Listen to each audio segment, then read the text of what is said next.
요한계시록 3장 1절입니다. 사대 교회의 사자에게 편지하라. 하나님의 일곱 영과 일곱 별을 가지신 이가 이르시되 내가 내 행위를 아노니 내가 살았다 하는 이름을 가졌으나 죽은 자로다. 너는 일깨어 그 남은 바 죽게 된 것을 굳게 하라. 내 하나님 앞에 내 행위의 온전한 것을 찾지 못하였노니 그러므로 내가 어떻게 받았으며 어떻게 들었는지 생각하고 지켜 회개하라. 만일 일깨지 아니하면 내가 도둑같이 이르리니 어느 때에 내게 이르는지 내가 알지 못하리라. 이제 사대 교회에게 소개하는 내용을 또 여러분에게 소개드립니다. 각각의 일곱 교회는 이제 전체 교회 시대에 우리 교회가 직면할 수 있는 다양한 그러한 또 어려움과 또 그 어려움들을 어떻게 대처해 나가야 되는지 또 그러한 어려움들을 우리가 잘 극복하기 위해서 또 무엇으로 또 성경이 주는 그러한 중요한 또 은혜의 수단으로서 어떻게 우리가 또 준비하고 또 이러한 신앙의 어려움들을 극복해 가야 하는지들을 이제 여러 가지 또 방향에서 그렇게 각각의 일곱 교회의 여러 형편들의 예를 들어서 소개해 가고 있는 것을 알 수 있습니다. 이제 사대 교회의 이러한 그 내용을 통해서는 예수님을 어떻게 소개하느냐 하면 일곱 영과 일곱 별을 가지신 이 이렇게 해서 일곱 영 성령의 또 이제 이러한 은혜와 역사로 또 교회가 또 통치되어져 가는 또 그러한 모습도 일곱 별 이것은 또 일곱 교회의 각각 또 교회 대표자인 목회자를 또 이렇게 표현한다라고 말씀을 드렸습니다. 성령을 보내시고 그 교회의 머리가 되시고 또 목회자들을 세우시며 교회를 통치하시고 다스리시는 그러한 예수님이시다라고 이렇게 소개합니다. 그리고는 이제 사대교회의 그 책망은 어떤 것이냐면 내가 살았다 하는 이름을 가졌으나 죽은 자로다. 그러면 이제 이러한 부분들이 우리가 앞부분에서도 본 것처럼 이러한 혹독한 책망이라든가 훈계 이런 부분들을 우리가 지나치게 이렇게 칭의적 관점에서 구원이 취소가 되는 것처럼 이렇게 접근하면 상당히 위험합니다. 그렇게 되면 칭의 취소론이 되어지는 것입니다. 대부분 우리 종교개혁자들과 개혁지 입장에서는 성화적 관점에서 우선적으로 그렇게 해석하고 다만 배교자들이라든가 또 이러한 신앙을 가지지 않는 불신자들을 향해서 책망하는 그런 정도 차원에서 또 유형교회의 또 이러한 세워져가는 그러한 유형교회를 바로잡는 이러한 차원에서 좀 더 혹독한 책망의 이러한 내용으로서 정도 이렇게 소개하는 걸로 대부분 봅니다. 특별히 존 맥아더 같은 이제 이러한 그 세대주의 입장을 가진 존 맥아더는 요한계시록에 이제 이런 부분들을 세대주의적 관점에서 접근하기 때문에 이제 이런 부분들도 칭의적 관점에서 이제 이렇게 접근을 하게 하는 것을 알 수가 있습니다. 그의 주석에서 보게 되면 다 이런 부분들을 칭의적 관점에서 접근하면서 구원이 취소될 수 있다라고 이렇게 주장하면서 예종론과 은혜 언약의 이러한 이제 부분이 우리 개혁주의 입장과 많이 차이가 나는 걸 알 수가 있습니다. 또 감리교라든가 또 이런 알미니안주의 계열에서는 대부분 다 이러한 요한계시록의 이러한 책망들을 다 칭의적 관점에서 구원이 취소가 될 수 있는 것처럼 우리의 노력의 여부에 따라서 결국 구원이 취소가 될 수 있는 것처럼 이렇게 접근하는 것을 보게 됩니다. 그렇지만 이제 여기서 죽은 자로다라고 하는 것은 지옥에 떨어졌다 이런 뜻보다는 신앙이 이렇게 나태해지고 게으름 때문에 또 우리의 이러한 신앙의 성령 충만한 은혜가 일시적으로 중단되어지는 이러한 상태를 성경에서는 얼마든지 우리의 심령이 메말라 간다라고도 말하고 또 성령 충만함이 또 축소되어진다. 또 하나님 앞에서 우리의 영혼이 그렇게 죽었다 이렇게 또 표현하기도 하는 것입니다. 그러한 과장법 또 그러한 강조법 또 이러한 표현으로서 우리의 영혼이 메말라가는 것을 또 이렇게 표현하기도 합니다. 너는 일깨어 그 남은 바 죽게 된 것을 굳게 하라. 그 여기에서도 이런 표현들을 잘 이렇게 우리가 해석해야 되는 것은 죽게 된 것을 굳게 하라라고 이렇게 표현을 하면서 우리의 성령 충만함의 이런 부분들이 축소되어져 가는 것들을 다시 이렇게 회복하라 이런 차원에서 우리가 이해하면 되는 것입니다.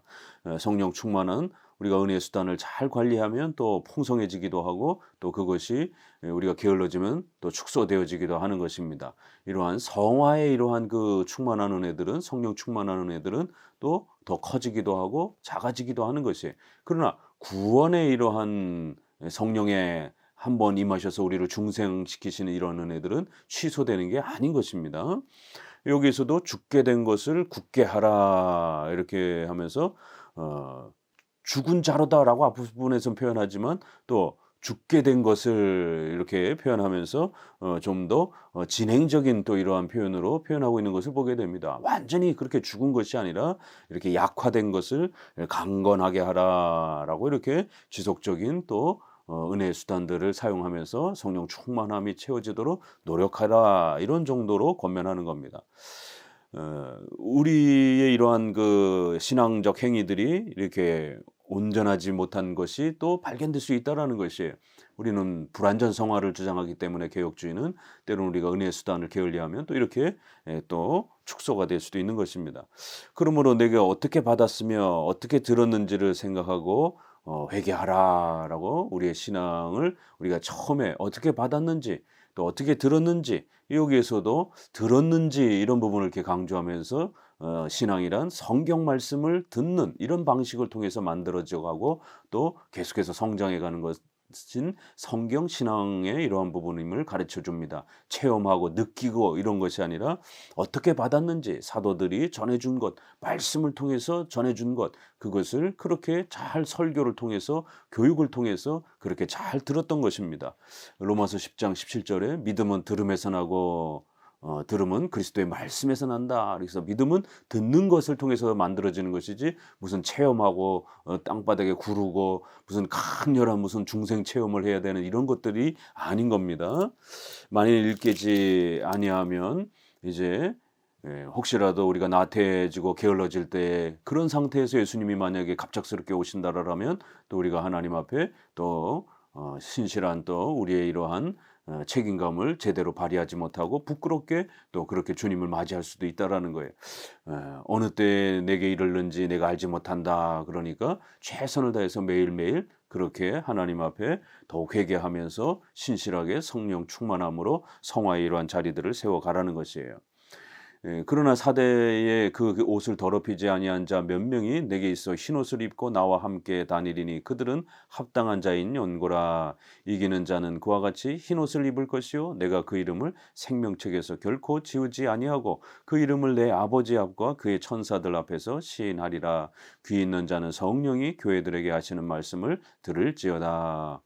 이렇게 또 사대교회 안에는 하나님께서 어떤 은혜를 베풀어 주셨느냐면 그 옷을 더럽히지 아니한 자 몇 명이 또 이렇게 있어서 이런 신앙의 이런 위기 속에서도 또 신앙을 잘 지켜낸 또 그러한 훌륭한 또 신자들도 있다라는 것이에요. 또 그러한 자들은 흰옷을 입고 그리스도와 동행하면서 또 더욱 많은 사명을 감당할 수 있는 또 이러한 또 은혜를 또 누리는 또 그런 혜택을 누릴 것이다라는 것이에요. 그러니까 나태하거나 게을르지 말고 열심히 최선을 다해서 이러한 은혜에 또 참여하라는 거예요. 흰옷을 입고 이것은 단지 이렇게 칭의에만 이렇게 꼭 굳이 이렇게 적용할 것이 아니라 우리가 복음서나 이런 데서는 또 칭의와 관련해서 이 옷 입는 것을 그리스도로 옷 입다 이런 것을 칭의랑 연결해서도 해석하지만 이 부분에서는 그리스도와 동행하면서 더 많은 사명을 감당하는 또 이런 성화적 관점으로도 얼마든지 해석할 수 있습니다. 그럴 때 그러한 성도들은 생명책에서 결코 지워지 아니할 것이다. 그러니까 이제 이런 표현 때문에 앞부분에 이러한 나태하고 게을러지면 생명책에 지워버리겠다. 이러한 형태로 칭의적 관점에서 구원이 취소되는 것처럼 이렇게 너무 지나치게 또 이렇게 연결해서 읽는 그러한 알미니안주의 계열의 또 감리교 계열의 복음주의 계열의 이제 이런 입장이 있습니다. 그러나 이것은 꼭 굳이 이신칭의와 관련해서 구원이 취소된다라고 이렇게 생명책에서 제거된다 이러한 뜻보다는 결국 하나님께서 우리를 구원하여 주시고 또 이러한 사명을 잘 감당하도록 또 그렇게 권면하시고 그럴 때 우리가 그러한 사명을 잘 감당하면 결코 하나님께서 생명책의 이러한 그 은혜로부터 우리를 제거하지 아니하고 지속적으로 계속해서 그 예정과 하나님의 그 선택의 은혜의 그 풍성함들을 우리가 맛보게 되는 그런 은택들을 누리게 될 것이다라는 거예요. 생명책은 예정, 작정, 이런 선택, 이러한 표현으로서 많이 표현되는데 바로 우리가 성화의 이런 책임감을 잘 감당하면 생명책에서 없어지지 않는 생명책에 담겨져 있는 그러한 하나님의 예정과 선택의 그 열매, 그 성화의 열매들을 우리 구원의 확신과 열매들을 더 많이 누리면서 그렇게 살아가게 될 것이다라고 하는 그 열매의 풍성함들을 이렇게 강조하고 또 그것을 약속하는 그러한 것이지 단순하게 이것을 생명책에서 지운다. 안 지운다. 이런 그 관점으로서 이렇게 너무 제한해서 해석할 필요는 없는 것입니다.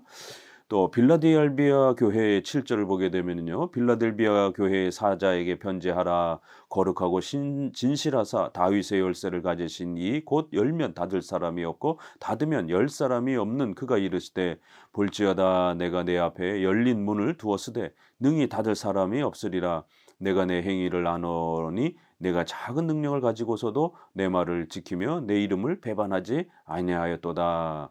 이제 빌라델비아 교회는 이제 책망이 없고 칭찬만 있는 또 그러한 두 개 교회 중에 하나입니다.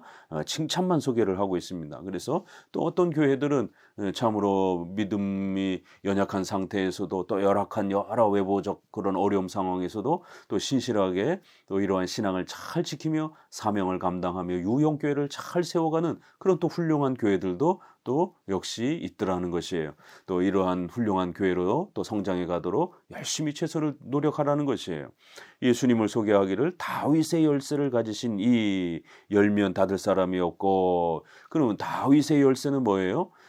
다윗은 구약에서 바로 예수 그리스도를 예표론적으로 모형적으로 그렇게 소개했던 인물이고, 사무엘하 7장에 보게 되면 바로 내 자손들을 계속해서 왕국의 또 그러한 자리에 세워주겠다라고 하면서 이렇게 다윗 왕국을 세워주겠다라고 하는, 내 집을 세우고 그 집에 너희의 자손들이 왕위에 계속해서 그렇게 통치하도록 하나님께서 보호해 주실 것이다. 이런 아브라함에게 자손의 언약을 주셨던 것이 다윗에게 와서는 그렇게 왕국을 세워주겠다라고 하는 그리스도의 왕국에 대한 모형이 다윗의 왕국으로 이렇게 소개됐고, 바로 그것이 마태복음 1장에서는 아브라함과 다윗의 자손 예수 그리스도 이렇게 소개되면서 결국 다윗의 열쇠란 바로 그리스도의 왕국의 열쇠를 말하는 것이에요. 그 그리스도의 왕국의 열쇠란 마태복음 또 16장에 천국 열쇠를 내게 준다, 이렇게 교회에 맡긴다, 이런 표현처럼 천국 열쇠, 바로 하나님의 말씀을 말하는 것입니다. 그 말씀을 우리가 믿음으로 천국에 들어가고, 말씀을 믿지 않을 때 또 우리가 천국의 문이 닫히는 것처럼 이렇게 복음의 그리스도의 왕국에 들어갈 수 있는 이런 복음의 열쇠의 권한을 소유하고 계신 분, 이렇게 해석하면 되는 것입니다. 그래서 다윗의 열쇠, 그리스도의 왕국을 열고 닫을 수 있는 그러한 권세를 가지신 그러한 그리스도, 그 그리스도께서 열린 문을 두었을 때 능히 닫을 사람이 없으리라, 이러면서 이제 내가 내 행위를 아는데 작은 능력을 가지고서도 예수님의 말씀을 지키며 그리스도를 배반하지 않았다, 이렇게 표현합니다. 여기 앞부분에서도 바로 그리스도의 왕국의 그 열쇠권은 예수님이 우리에게 주신 말씀을 통해서 바로 열리고 닫히는 겁니다. 바로 그 열쇠권을 교회에다가 그렇게 맡긴다라고 하는 마태복음 16장, 바로 천국 열쇠를 맡긴다. 결국 그건 성경을 맡기는 것이에요.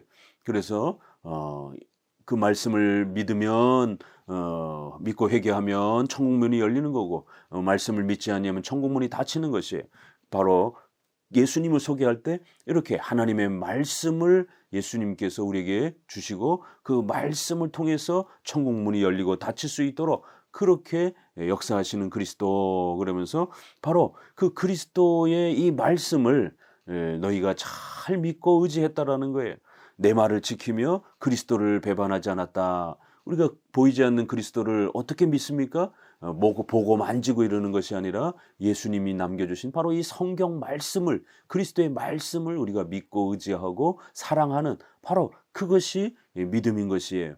그것이 바로 그리스도를 우리가 의지하고 사랑하는 것입니다. 성경과 그리스도는 그래서 이렇게 비례관계로 연결되어 있는 겁니다. 예수님을 사랑한다는 것은 바로 성경을 사랑하고 성경에서 가르치는 그 예수님을 우리가 사랑하고 믿는 것입니다. 그래서 로마서 17장 10절에 믿음은 그리스도의 말씀, 바로 그 말씀을 들으면서 듣고 깨달으면서 만들어지는 것이라는 거예요. 들음은 바로 그리스도의 말씀이다.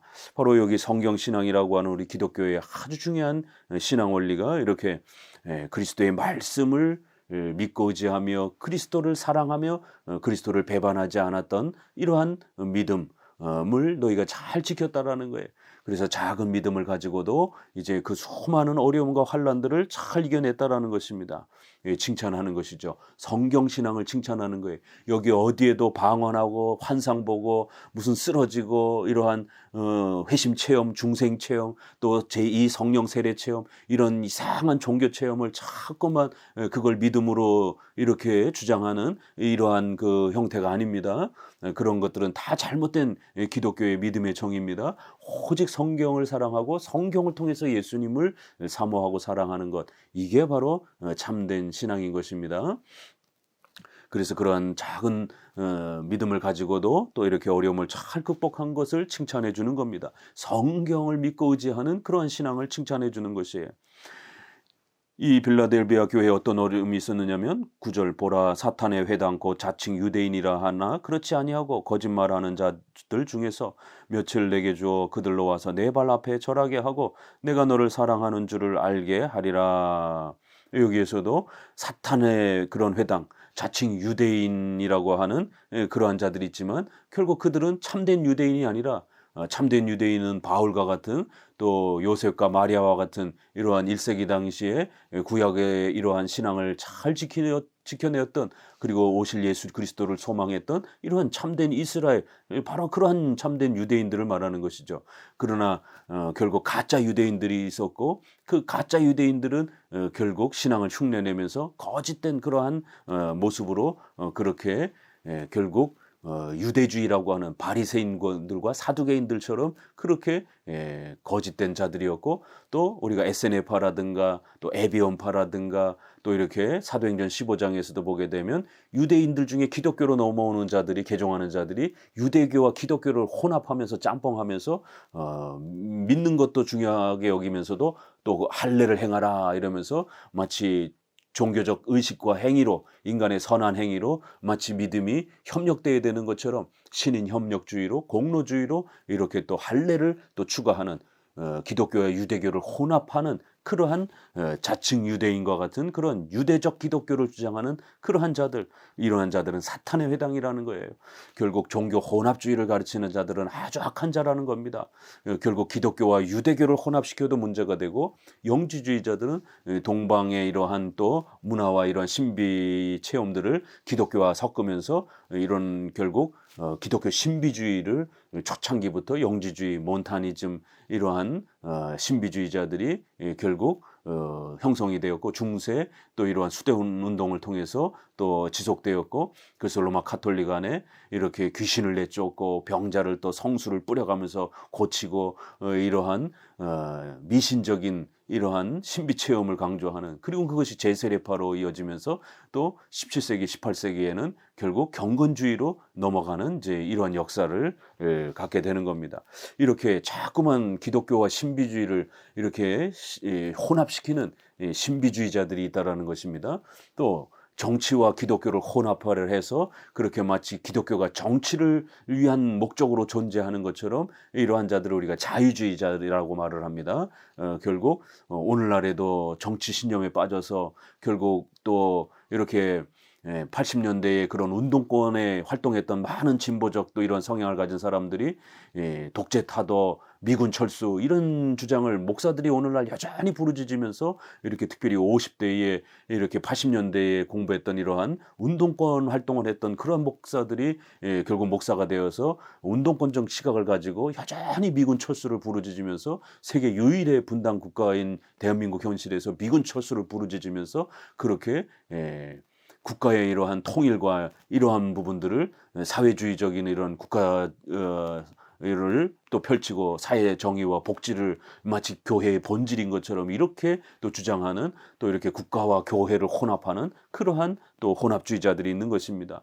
또 오늘날은 또 세대주의자들처럼 또 이렇게 음모론적인 또 이러한 시각으로 시한부 종말론을 주장하고 음모론에 빠져가지고 또 이렇게 세대주의와 기독교를 혼합하는 또 이러한 혼합주의자들, 이게 다 사탄의 회당이다, 거짓된 목사들이다, 이렇게 항상 혼합주의가 역사 속에 가장 큰 우리의 기독교의 정통 기독교회의 또 적들이었음을 항상 명심하셔야 됩니다.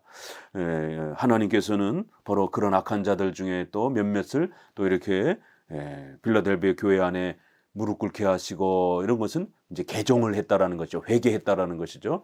그래서 또 이렇게 악한 자들 안에서도 이렇게 참된 성경 신앙을 지키는 자들 앞에 나와서 또 그렇게 내 발 앞에 절하고, 또 이렇게 며칠 너에게 주었다 이렇게 회개할 수 있는, 개종할 수 있는 그런 회심자들을 또 허락해 주시는 그러한 은혜와 역사가 빌라델비아 교회에 성경을 잘 믿고 지키니까 이렇게 악한 자들을 또 회개시키는 또 이런 역사도 있었다라는 거예요. 10절, 내가 나의 인내의 말씀을 지켰은즉 내가 또한 너를 지켜 시험의 때를 면하게 하리니 이는 장차 온 세상에 임하여 땅에 거하는 자들을 시험할 때라.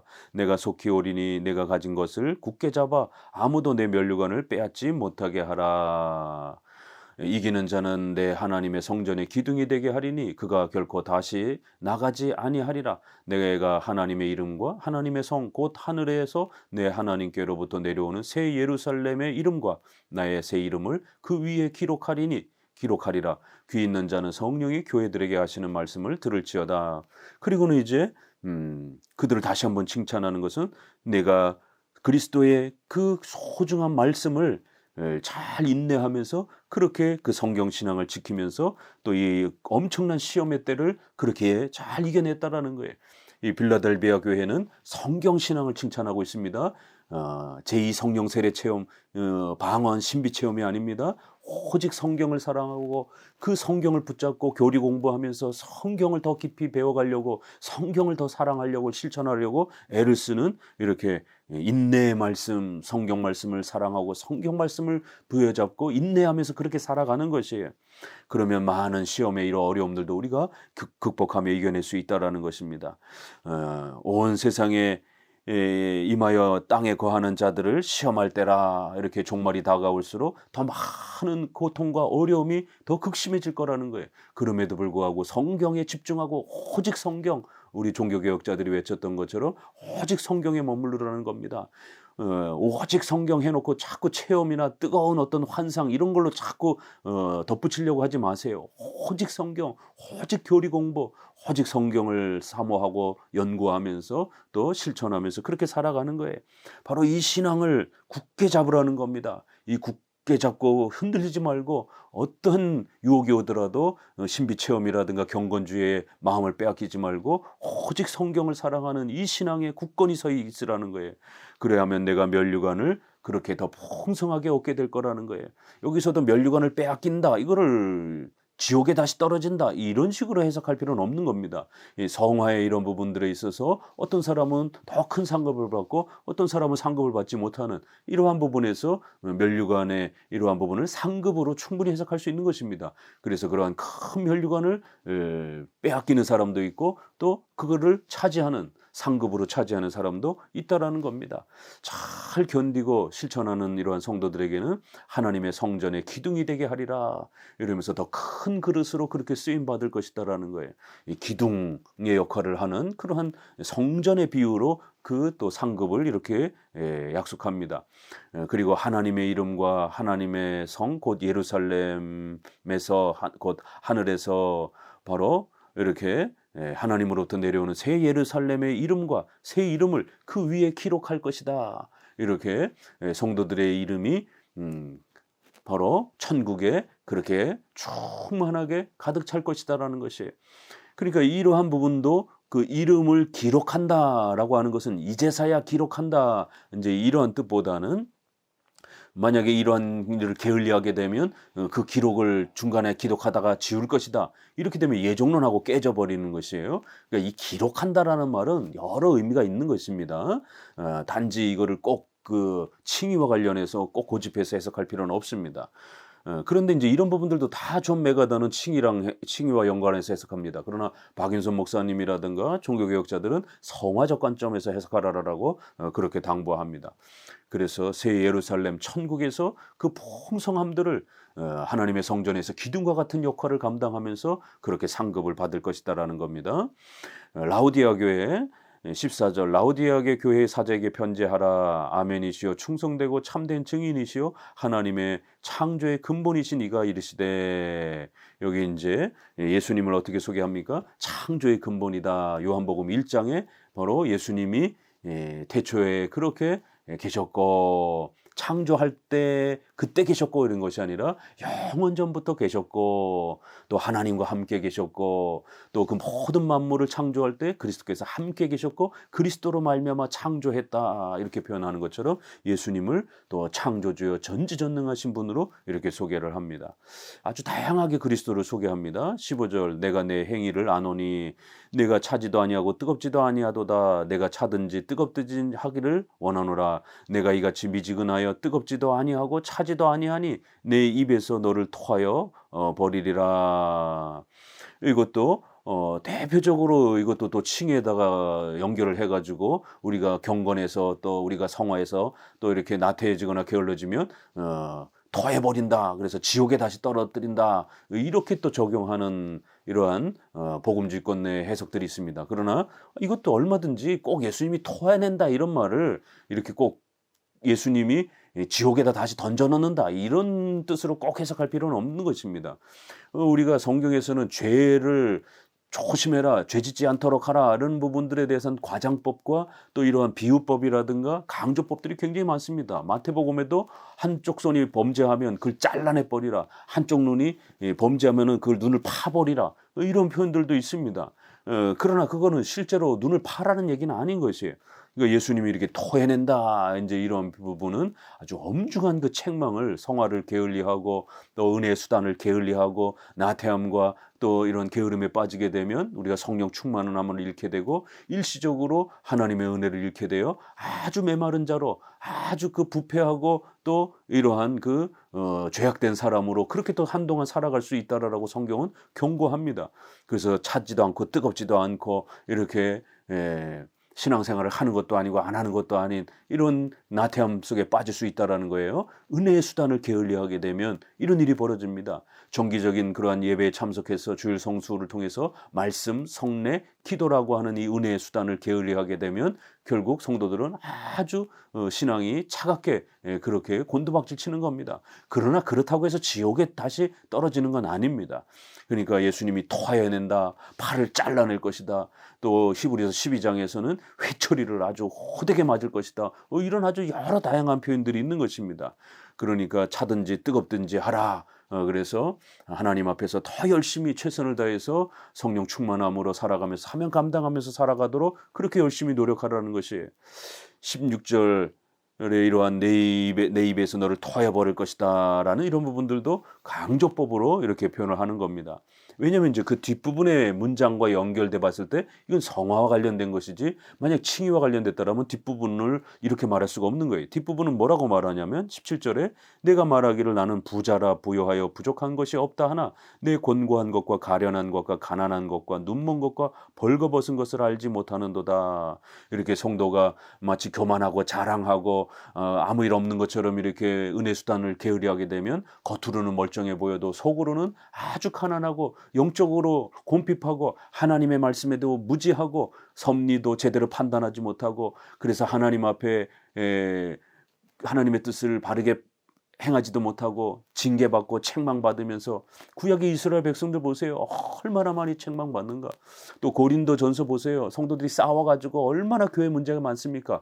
그럼에도 불구하고 고린도 교회 너희가 어린아이와 같다라고 말하지 너희가 불신자다 이렇게 말하지 않습니다.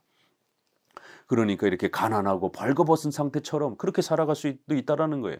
18절 내가 너를 권하노니 내게서 불로 연단할 금을 사서 부요하게 하고 흰옷을 사서 입어 벌거벗은 수치를 보이지 않게 하라. 하고 안약을 사서 눈을 발라 보게 하라.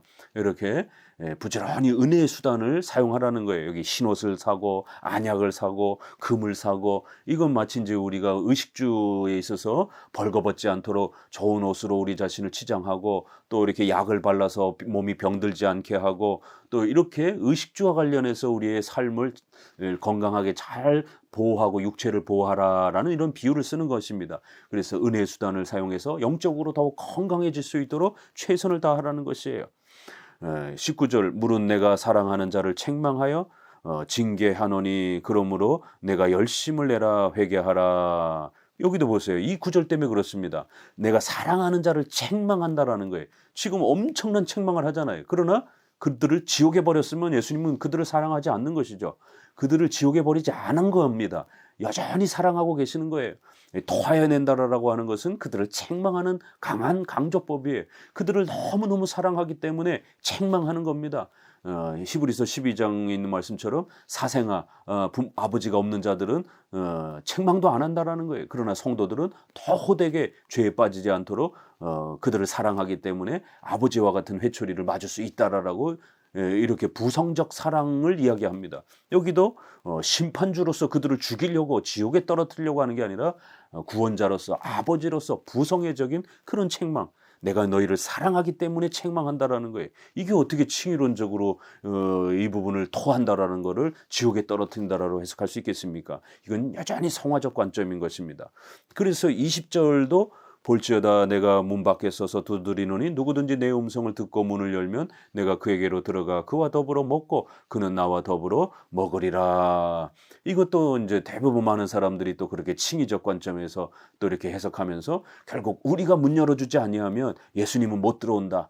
결국 믿음이란 우리가 만들어가는 것이다라고 예수님은 바깥에서 문만 두드리고 있을 뿐이지 문을 깨트리고 박차고 들어와서 강력한 불가항력적인 은혜로, 우리가 거부할 수 없는 그런 불가항력적 은혜로 우리를 구원하시고 성령의 그러한 불가항력적 은혜로 우리를 중생케 하는 이런 칼빈주의의 이러한 그 가르침으로 이렇게 나아가지 않고 알미니안주의와 복음주의는 마치 예수님은 문만 두드리는 무능력한 분인 것처럼 결국 우리가 문을 열어야 결국 그렇게 예수님이 들어올 수 있는 것처럼 구원이란 인간의 의지와 공로와 노력이 보태져야 되는 공로주의, 신인 협력주의처럼 이렇게 해석합니다.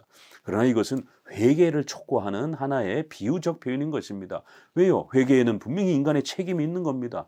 회개는 하나님이 주시는 그러한 오직 은혜로, 오직 예수 그리스도의 공로로 이루어지는 것이, 그러나 인간이 회개해야 되는 겁니다. 하나님이 회개하는 건 아니잖아요.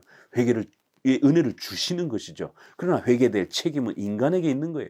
그래서 인간의 그 책임을 강조하는 전형적인 제2원인인 인간의 인격적 책임을, 회개의 책임을 강조하는 그런 표현이에요.